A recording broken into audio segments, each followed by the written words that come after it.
Well, Dave Leventhal is a senior political reporter for Center for Public Integrity, a nonprofit journalism organization based in Washington, D.C., and he joins me now live.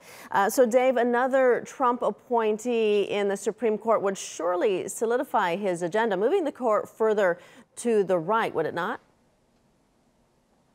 Almost certainly. Donald Trump says today that he has a short list of nominees that he could potentially nominate to serve in this incredibly critical position, which comes at a critical time for the nation when the Supreme Court, as it is in its current constitution, is very divided. You have a lot of 5-4 votes where the majority is just a bare majority. And this would be something that likely would tilt the court into a direction going to the right. And as a result, this is a generational appointment where it's not like somebody's going to be serving for just a couple of years or a single term. As Anthony Kennedy, who served 30 years on the court, proves, this is a lifetime appointment that can last truly a generation or more.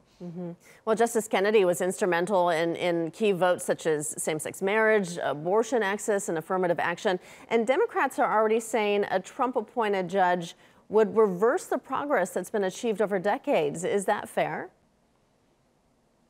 I'll expect Democrats to be hitting this point time and time again. We are in the midst of a midterm election right now, and the Democrats, you could better believe, are going to come out with advertisements and communications constantly saying that, look, if you believe that the Supreme Court should be more balanced, if you believe that the Supreme Court should reflect the liberal leanings of the United States, that you're going to want to push back against this, and that you're wanting to vote for Democrats. The U.S. Senate, of course, has to confirm any nominee that Donald Trump puts forward. And as a result, if the Senate is in control or the Democrats are in control of the U.S. Senate, which it is not now, Republicans are, then the Democrats, were they to take over the Senate next year, would be in a much greater position, of course, to determine who ultimately served on the Supreme Court. That being said, Anthony Kennedy has been a swing vote for most of the 30 years that he's been on the court. He was nominated, as you mentioned, by Ronald Reagan, certainly a conservative, a Republican. So even when you think that a certain president is going to nominate a certain person with a certain philosophy,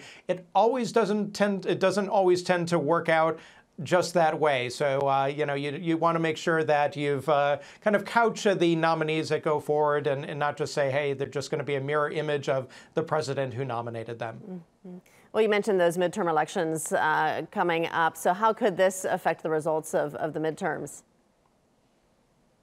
Well, the Democrats, again, are going to use this very much as a bludgeon against Republicans and use this as kind of a scare tactic in a way to convince Democratic voters that they need to get out to the polls, that they need to go out and vote, that they can't stay home, they can't afford politically to stay home. But also, too, in the interim, you're going to have a lot of different types of political action groups who are very much going to spend what could be millions and millions of dollars trying to convince lawmakers in a policy and political standpoint to vote a certain way on a Donald Trump nominee. So there's no absolute guarantees that even with Republicans controlling the U.S. Senate, that everyone will vote lockstep and that Donald Trump will get the nominee that he wants. You can think back to when George W. Bush put up Harriet Miers in the mid-2000s, and ultimately she had to withdraw because she didn't have enough support. So Donald Trump has to pick wisely, and he has to pick carefully if he ultimately wants to get this person on the first try before the election through the process and sitting on the Supreme Court,